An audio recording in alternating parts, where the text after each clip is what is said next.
change, especially this early on where not many people know me, because I just found that it was a little bit too generic and I thought cruelty-free Sarah was just easier to memorize. So that's why I changed it. I hope you guys like. So for today's video, I wanted to do more of a talking video. I kind of wanted to avoid this for as long as I can because I am so self-conscious in front of the camera. It takes me like 20-30 tries just to get an intro right. So you can imagine what I've been through with this one. It's so hard. When you play yourself back, you're just amazed. I could sound so monotone and so boring, and I think, oh, who'd want to listen to me? And you know, I'm just trying so hard to put out videos out there that'll, you know, catch your attention and, you know, you can watch it the whole way through without getting bored. I try anyway. I still have lots to learn. So today I wanted to talk a little bit about YouTube, the beauty community, cruelty-free companies, and products. It's going to be about 10 minutes long. I don't want to make it too long because I know that, you know, our attention span is short. I mean, mine is. So yeah, better get started. So first thing I wanted to talk about is how I've been feeling about the whole cruelty-free YouTube scene. So I realize that there's not many of us and the numbers are growing, and I think that's really great. And I'm telling you right now, if you are a lover of makeup, beauty products, hair, you know, you have a great skill that you want to share and you're also passionate about cruelty-free, go and do it. Start right now. I wanted to do this pretty much as soon as I went cruelty-free, but I was just too scared. And I was just collecting information, contacting companies and trying to get my own cruelty-free list going on. But I was just too self-conscious to put myself out there. And it's really, really scary. But you know what? Once you do it, you learn so much and you get better with each video, each blog post. So just start, just do it. I really just wanted to let you know that you can do this too. You know, you don't have to be special. You don't need to have amazing everything. Because I've wasted 2 years not doing anything, you know, I saved up to buy lighting and I studied a few techniques on how to take pictures and all that kind of stuff. You know, if someone wanted to buy me something for, you know, a birthday present or something, I put it towards, let's say, buying this camera. So, you know, I just want to encourage you to do this. So that's that. Please do it.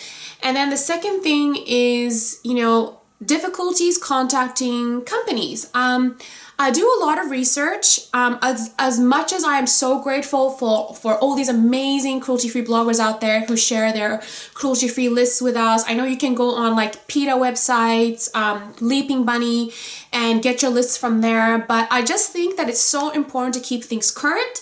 And you want to know if they're cruelty-free right now because things change just like that. So, you know, although I rely on those lists for the majority of the time, I still send emails because I think the more of us who write in, the more they realize like, wow, there are so many people who are supporting these products, mainly because they're cruelty-free or as one of the reasons being that they're cruelty-free. So I encourage you to write to them, even if it's as simple as, hey, you know, do you test on animals? Do you do third-party testing? And do you sell to China? You know, my questions that I ask are 8 questions that I actually pretty much stole off Humanely Chic. She's an amazing, amazing cruelty-free blogger. I found her about a year ago and I wrote to her once and she gave me just great tips on, you know, not giving up and, you know, being polite but being persistent and getting the answers that you deserve. Because, you know, we're not spending our money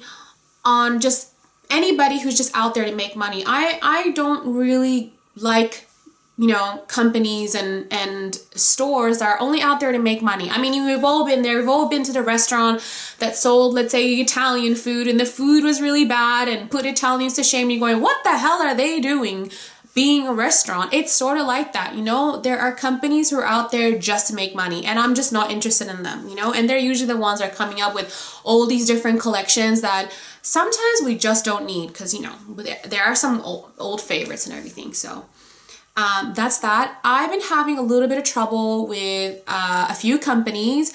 I'm going to mention 2 right now. One is Real Techniques. And I know that is going to be disappointing for all of you.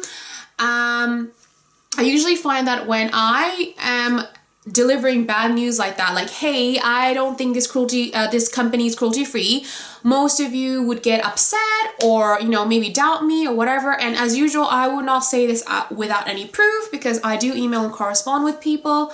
But I've been having trouble contacting Real Techniques. In fact, I've had to fill in their form about 3 times. I sent them like 2 reminders, and I've actually, you know, put myself on Facebook and I was like, hey, where is my answer? And eventually they did write back, but they, you know how some companies write back to you, but they do a lot of that blah, blah, blah, and blah, blah, blah is not answering a question. My questions, there are 8 of them, they're honest as sheiks questions, but they are so straight to the point. You just have to say yes, no, and elaborate where needed. I give them specific instructions on that. So when they come back to me with their blah, blah, blah answers, what I do is that I first thank them for getting back to me. I'm very nice. I think it's really, really important to be respectful. And then I say, here are your answers that I've copied and pasted directly from your email, and they're in blue underneath the questions that I asked. And then I kind of point out to them, see, you gave me a whole bunch of fillers, but you didn't actually answer the specific questions. With a 2-page, you know, essay that they wrote me, they may have only kind of vaguely answered 1 or 2 questions. So it's so important to not give up and kind of, you know, play a little game with them. So sometimes it works and people come right back and then they add the no or yes that I asked for, and then they answer the questions that weren't answered. But sometimes I just never hear back from them again. And this is a problem that I've had with bulldogs. So, you know, bulldogs, skincare for men, they're very well known for being cruelty free. They've been featured on, you know, cruelty free bloggers' websites and PETA and all that kind of stuff. And funnily enough, the founder actually wrote back to me. He's like, oh, I am the founder, and here we're cruelty free, blah, blah, blah. But I, you know, did that clever little game I did, and I said, oh, here are your answers, and here are the bits you didn't answer. And I never heard back from him again. And that confuses me so much, because I am like, aren't you a cruelty-free company? If you are, these questions should be so easy for you. Anyway, I didn't hear from him, so I was like, okay, I'll wait. And 2 weeks had gone by, so I sent him a friendly reminder saying, hey, I didn't hear back from you. I would love to hear back from you, so waiting for your reply.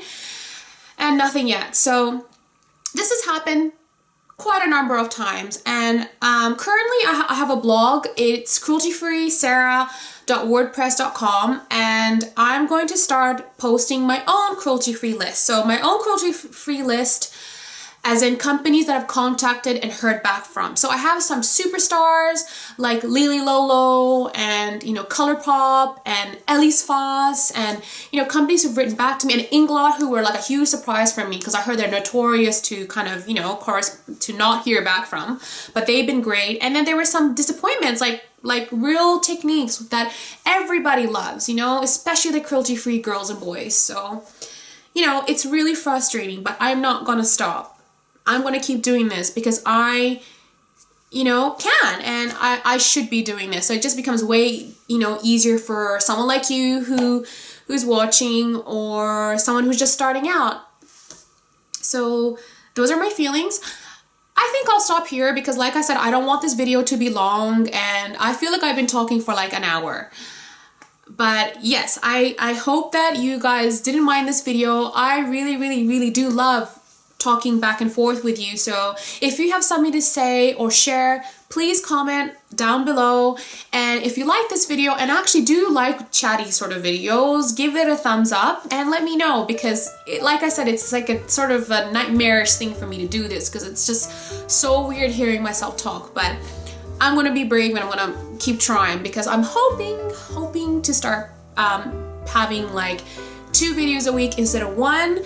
And, you know, I know I've been doing a lot of product reviews, but soon I'd like to start doing tutorials as well. So hopefully I will get there. So thank you so much to my viewers, my friends, and for those of you who subscribed. It has made me so happy. It's only a month in, but I'm so excited to keep going with this. And like I said, making friends and sharing all these experiences with you. So thank you so much, and see you in the next video. Bye.